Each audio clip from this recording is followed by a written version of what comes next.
Welcome back to Diwali Special Part 2, where I'm tackling Besan Ladoo. Now, Besan Ladoo are made out of chickpea flour and some sweeteners, and it has that fudgy, nutty taste and texture to it. And I'm just going to do my thing and try to do a healthy makeover so that we can indulge mindfully during holidays. Okay, so let's look at the ingredients and then we will get cooking. So this is the besan laddu is another delicacy which is traditionally made during Diwali time, and it's not difficult recipe, but it's a very traditional recipe. So I had to be careful. I have to be mindful about not changing the original flavor too much. Okay, so I'm super excited because I got to wear this sari, and I haven't worn sari in a long time. So this is a good excuse last couple of days for me to wear my saris and be in front of you. So welcome everybody. And traditionally, when we get ready to cook, we take this little sari pallu, we call it, and press it down, and that means I'm ready, and I hope you are too. So let's see what's going on here. The ingredients: chickpea flour, 1 cup of chickpea flour, and 1/4 cup of plant-based milk. I have soy milk, and 1/4 cup of cashew flour, and 1/4 cup of honey. Okay, and I have some lightly crushed cardamom seeds. Okay, and you don't want cardamom powder, you want lightly crushed cardamom seeds, because you want when you are biting into this besan laddu or besan or chickpea fudge, you can call it, you want to bite on that cinnamon, I mean not cinnamon, the cardamom flavor, to have that burst of cardamom sweetness. Okay, and the sweetener, you can always change it to agave or maybe brown sugar, right? And same thing with the plant milk, you can use oat milk or you can use almond milk. I had soy milk with me, so this is unsweetened soy milk. And cashew flour, I just ground up some cashews in the blender, and I have this slightly coarse cashew flour. We are going to start with 1/4 of a cup, but I may add more or less depending on how things are going during cooking. By the way, pay attention to the technique, because we will be giving away a link for the recipe. Okay, so I'm just going to move this away and move my stove up here. And the skill here is really on about being able to roast these ingredients properly, specifically the chickpea flour. So it's going to take some time to roast this chickpea flour, but I have the skillet warming up on medium high, I would say, not even medium high, I would say low to medium, and then I'm going to put my chickpea flour in it. And the thing is, this needs to get roasted very slowly. Now, chickpea flour has a tendency to burn very quickly. Okay, so while you are roasting this, you don't want to leave it and go and check your phone or do something else, because it gets burned very fast. Now, traditionally, this recipe uses ghee or some sort of an oil, or a fat base, I should say. And I have seen recipes with coconut oil, I have seen it with olive oil, and or vegan butter. But I just wanted to experiment and see if I could eliminate the ghee or the oil, added oil, completely. So hopefully this will turn out well. It's really funny because these recipes are very traditional recipes and I'm tackling them, and it's these recipes remind me of my mother, my grandmother, my sister-in-law, and other members of the family who are phenomenal cooks, and they give me tips on sometimes how to make things healthier, or they kind of indulge in my experimental soul here of taking the traditional recipes and turning them into healthier versions, right? So during Diwali time, the Besan Ladoos and the Chivda that I showed you yesterday, and then there are so many things that traditionally we make. This year I decided to try these two, the Chivda and the Besan Ladoo, and I'm going to continue experimenting with other traditional foods throughout the year. So just like any festival, Diwali is also a celebration of uh, good over bad. It is a celebration of new beginnings, right? I, as much as I like festivals because they are, they give us an opportunity to make some traditional foods. I think festivals are like a little pause in our life, and they remind us about uh, mindfulness. They remind us about being thankful. Like the Thanksgiving is coming up, right? That's all about being grateful and thankful. Then they teach us, they give us a pause and allow us to have gratitude, right? So they allow us to uh, have positivity or spread the positivity. These festivals make us aware of our surroundings. So I look at festivals not just from the food point of view, but also from the more mindfulness part of our daily life. As to, I like to go micro into traditions as to why do you think this tradition started, what triggered our ancestors to start these things. And Diwali is also one of those festivals where there's lot of festivity, lot of emphasis on food and celebration. But I think if you really dig deep down, it is about being mindful and being grateful and so on and so forth. So anyway, I can already smell the nuttiness of this chickpea flour.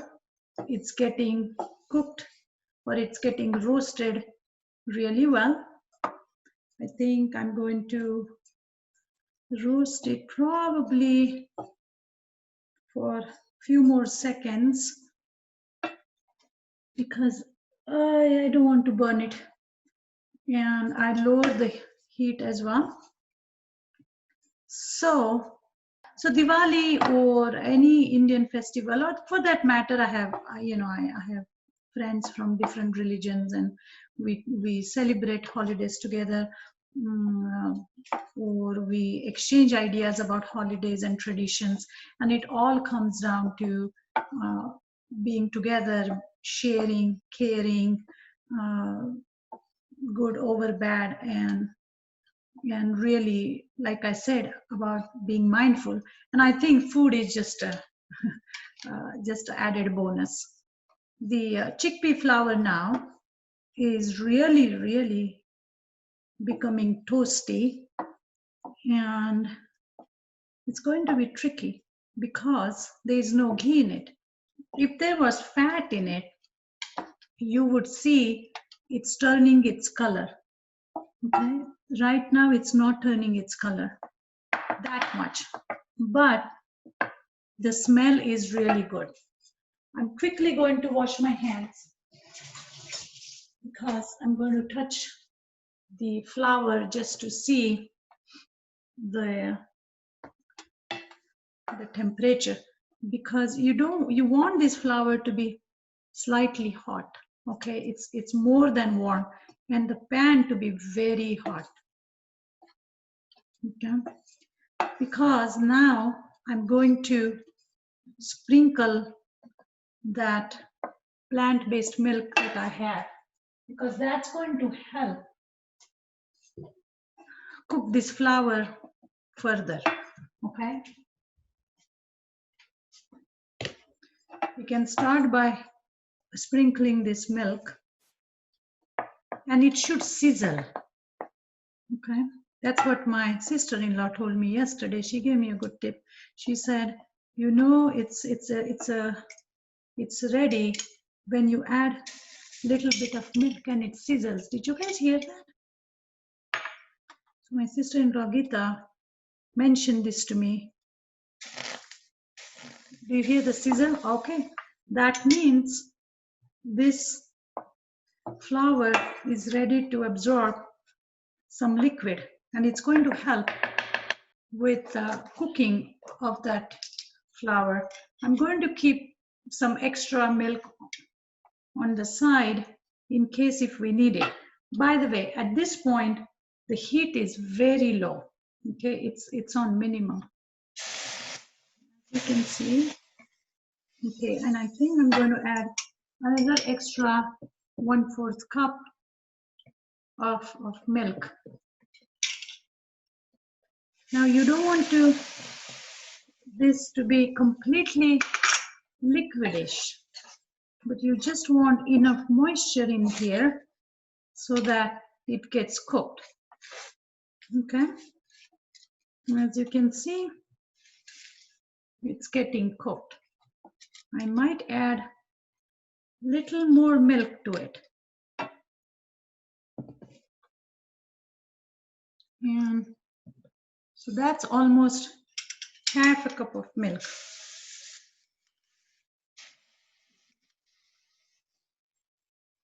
Later on, we will be mixing this with our hands. So, which is the best part. I love to touch my food and use my hands when we are mixing and blending and things like that. There's something soothing about touching your food, you know. So this is perfect. It's light nutty color. And now I'm just quickly going to try just a small little piece of this. It's cooked. Now it's time to add some honey.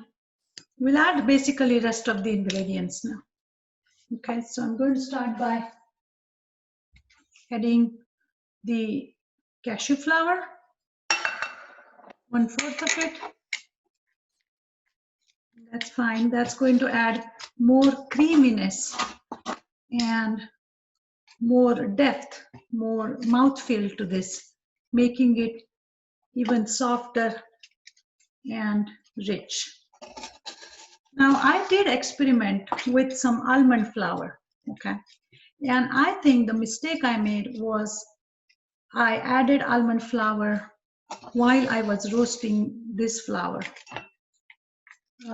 the chickpea flour, which was not a good idea because then almond flour got roasted a little too much. So the trick here is to make sure that you add your nut flour once the chickpea flour is cooked. Okay. Now we will add the cardamom. Like I said, cardamom needs to be crushed and not powder. And now we will add some honey. So I have 1/4 cup of honey here. Now it's really per your taste. Like I said, I want us to be mindful with our indulgence during these holidays, because unless you are moving a lot and you're watching what you're eating, all these things will count. Traditional desserts are very high in fat and sugar and all kinds of stuff, oil, salt. And I think it worked out for our ancestors back then because they were very physically active. Unfortunately, we are not. So it's time for us to try different recipes.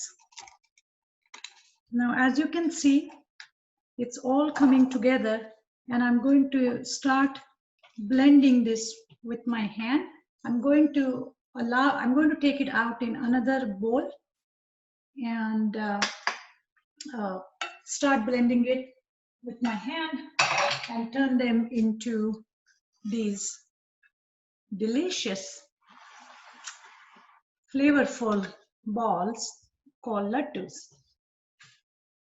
And let me grab a bowl. Okay, it's important that at this point,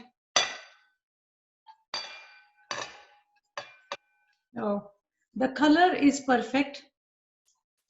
It smells really good. I think this recipe is going to be a winner, really, because it's really coming together well. And I might adjust the amount of milk a little bit so that it's even easier to handle. But other than that, I think the replacement of cashew flour and addition of honey has really worked well. Okay, so that being said, it's the mixture is ready to touch by hand. I just wanted to make sure. Oh, look at that. It's nice and soft, and traditionally you roll this in your hand. I can really roll it down. Knead it down even more. And this is coming together really, really well. Like I said, I tried with the almond flour. The only thing is, do not roast your chickpea flour with the almond flour, because that changed the color of it and also the flavor. Okay, but addition of cashew flour today, I think, helped, especially adding it in the end definitely helped. And now I'm going to turn these things into these ladoos, or you can call them little bite-sized balls of this chickpea, honey, cardamom, cashew flour. We can't go wrong with this recipe, can we? And I'm going to start placing them in my dish here. It's so interesting to see how these recipe makeovers actually work, and this was, as you can see, I'm doing everything right in front of you So it's not extremely time consuming either. And that's it. It's always good to experiment and see what comes out of it, right? Unless we try, we won't know. So from that, 1 cup of chickpea flour and cashew, 1/4 cup of cashew flour. I think we are going to get approximately 10 or 14 of these bite-sized laddus. I am making them small because it's all about mindful indulgence, right? Because if you want to enjoy all the goodies during Diwali time, then one thing we can do is portion control. And these things will, so that's why the traditional laddu sometimes is quite big, and we don't really need that much in one setting. So you can have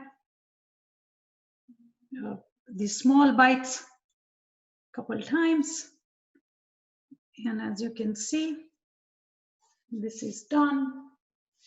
I just want to show you how these laddus look. Okay, so this is how these laddus are looking.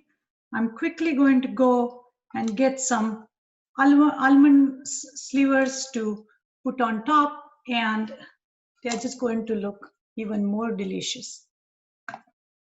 But as you can see, they're just beautiful.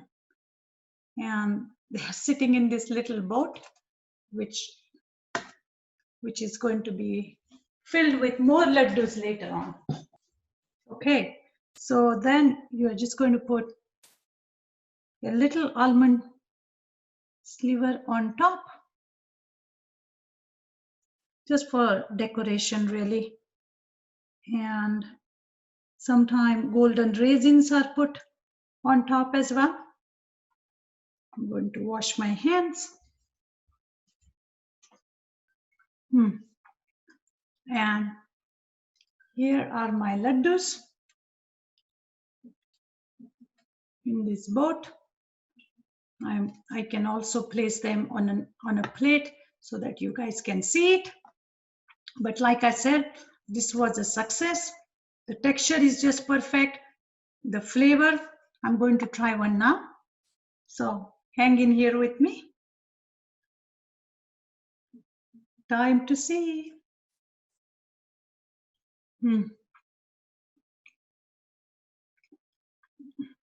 It has the same fudginess, sweetness, texture, and flavor. I don't think this can be improved, really. It's perfect. Okay. So the size, the texture, everything is definitely reminding me of the traditional Besan Ladoo. But like I said, I did a makeover, making it healthy for our mindful indulgence, and it worked out. So I can even put them on this plate so that you all can see them right here. Okay. But yeah, this is it. So this was my experiment for today, and I'm glad you joined me. Have a wonderful, healthy, safe Diwali. Please be grateful, mindful, positive, and during this time and beyond.